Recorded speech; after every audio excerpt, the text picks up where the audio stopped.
नमस्कार दोस्तों आप देख रहे हैं जीके से संबंधित महत्वपूर्ण क्वेश्चंस और वर्मा लर्निंग पॉइंट में आपका स्वागत है। तो ये ऐसे क्वेश्चंस हैं जो प्रत्येक कंपटीशंस में आने वाले हैं, चाहे वो एसएससी सीजीएल का हो या किसी भी कंपटीशन से संबंधित हो, पीसीएस हो या आईएएस हो।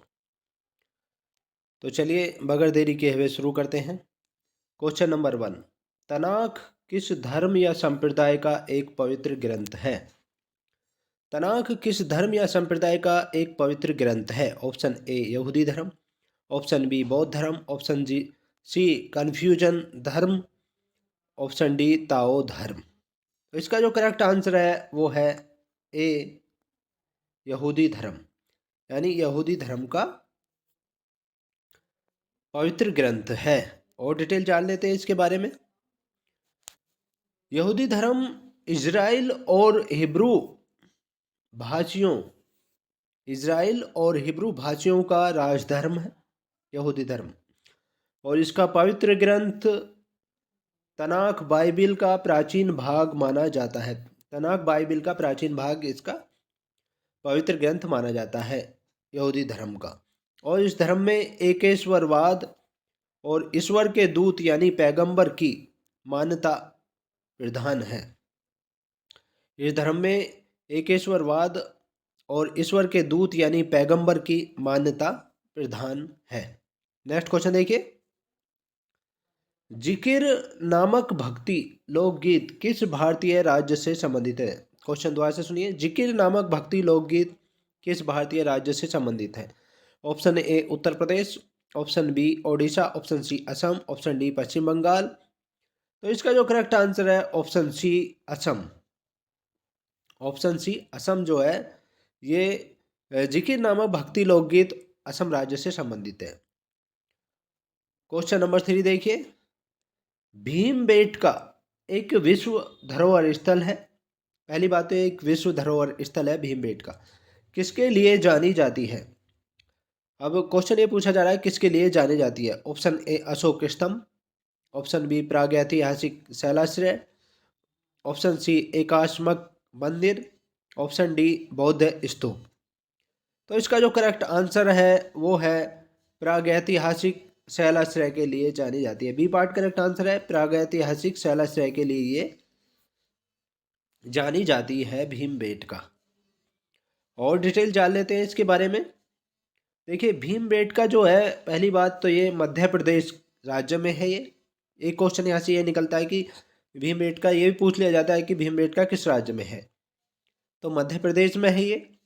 और ये भी पूछ लिया जाता है कि मध्य प्रदेश के किस जिले में है, तो रायसेन जिले में है। और पुरापाषाणिक, और ये किस काल की है? प्रागैतिहासिक शैलाश्रय काल की है ये, आवासीय और पुरास्थल है। यह प्राचीन शैल चित्रों और शैलाश्रय के लिए प्रसिद्ध है। अब ये भी पूछ लिया जाता है कि ये किसके लिए प्रसिद्ध है, तो ये शैल चित्रों और शैलाश्रय के लिए प्रसिद्ध है। इन चित्रों को पुरापाषाण काल से लेकर मध्य पाषाण काल तक का माना जाता है। अब क्वेश्चन यहाँ से ये भी बनता है कि ये चित्र जो भीमबेटका में चित्र है ये किस काल से किस काल तक के हैं, तो ये पुरापाषाण काल से लेकर मध्य पाषाण काल तक के माने जाते हैं। नेक्स्ट क्वेश्चन देखिए, क्वेश्चन नंबर 4, उस कमीशन का नाम बताइए जो 1928 ईस्वी में भारतीय संवैधानिक प्रणाली के सुधार के लिए भारत आया था। तो उस कमीशन का नाम बताइए जो 1928 ईस्वी में भारतीय संवैधानिक प्रणाली के सुधार के लिए भारत आया था। Option A Rowlatt Act, option B British India Act, option C Bengal का विभाजन, ऑप्शन डी साइमन कमीशन। तो इसका जो करेक्ट आंसर है ऑप्शन डी करेक्ट आंसर है। साइमन कमीशन जो है ये 1928 ईस्वी में संवैधानिक प्रणाली के सुधार के लिए भारत आया था। और डिटेल जान लेते हैं इसके बारे में। भारतीय संवैधानिक प्रणाली के सुधार के लिए 1928 ईस्वी में साइमन कमीशन भारत आया था, और इस कमीशन में एक भी भारतीय सदस्य नहीं था होने के कारण भारतीयों ने इसका विरोध किया था। यानी इस कमीशन में एक भी भारतीय को नहीं रखा गया था, जिसके कारण इसका हमारे देशवासियों ने विरोध किया था। और इसे किस कानून के नाम से जाना जाता है? इसे श्वेत कानून के नाम से भी जाना जाता है। तो 4-5 क्वेश्चन इसमें से निकल कर आ रहे हैं। नेक्स्ट क्वेश्चन देखिए, जलियांवाला बाग हत्याकांड के लिए कौन ब्रिटिश जनरल जिम्मेदार था? जलियांवाला बाग हत्याकांड के लिए कौन ब्रिटिश जनरल जिम्मेदार था? Option A Hastings, option B Cornwallis, option C Dyer, option D Dalhousie. तो इसका जो करेक्ट आंसर है ऑप्शन सी करेक्ट आंसर है, डायर। जनरल डायर जो था इस जलियांवाला बाग हत्याकांड के लिए जिम्मेदार था। और डिटेल जान लेते हैं इसके बारे में।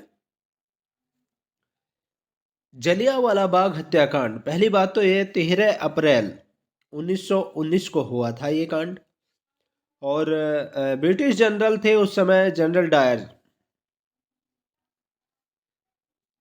ये जिम्मेदार था। और इस हत्याकांड की जांच जो है हंटर कमीशन के द्वारा की गई थी। यहाँ से क्वेश्चन निकल कर आया कि हंटर कमीशन के द्वारा इसकी जांच की गई थी। और इस हत्याकांड की जांच के लिए कांग्रेस ने भी एक समिति बनाई थी, मालवीय समिति का गठन किया था। तो ऐसे ही क्वेश्चन पूछ लिया जाता है कि जलियांवाला बाग हत्याकांड की जांच के लिए कांग्रेस ने कौन सी समिति बनाई थी? तो मालवीय समिति बनाई थी।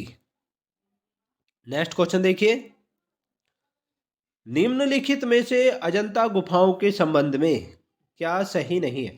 निम्नलिखित में से अजंता गुफाओं के संबंध में क्या सही नहीं है? ऑप्शन ए, वे महाराष्ट्र में स्थित है। ऑप्शन ए, वे महाराष्ट्र में स्थित है। ऑप्शन बी, वे बौद्ध कला से सज्जित थे। ऑप्शन सी, वे प्राचीन भारत में प्रयुक्त तकनीकों को दर्शाती है। ऑप्शन डी, उनमें फूल पत्तियों के चित्र नहीं है। तो इसका करेक्ट आंसर है डी पार्ट करेक्ट आंसर है। सही नहीं बताना है, बाकी ये सही है। वे महाराष्ट्र में स्थित है, बौद्ध कला से सज्जित है, प्राचीन भारत में प्रयुक्त तकनीकों को दर्शाती हैं और इसमें फूल पत्तियों के चित्र बने हुए थे, जबकि इसमें दिया हुआ है कि चित्र नहीं है।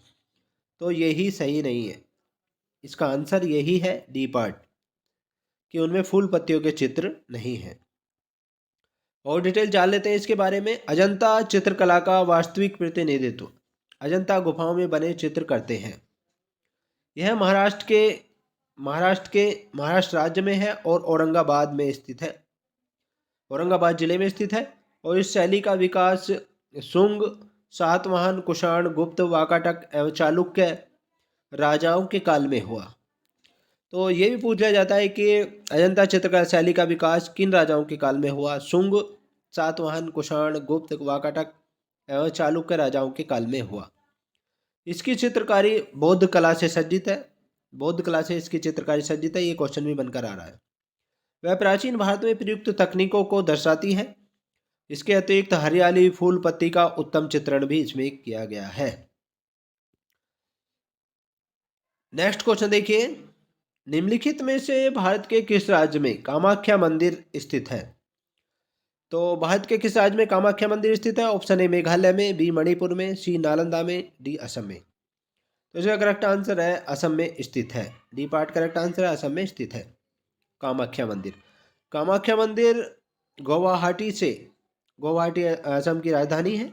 इससे 8 किलोमीटर की दूरी पर स्थित है। यह मंदिर शक्ति की देवी सती का मंदिर है। तो ये थे महत्वपूर्ण क्वेश्चंस। नेक्स्ट वीडियो में आपसे फिर मिलते हैं, तब तक के लिए बाय, जय हिंद दोस्तों।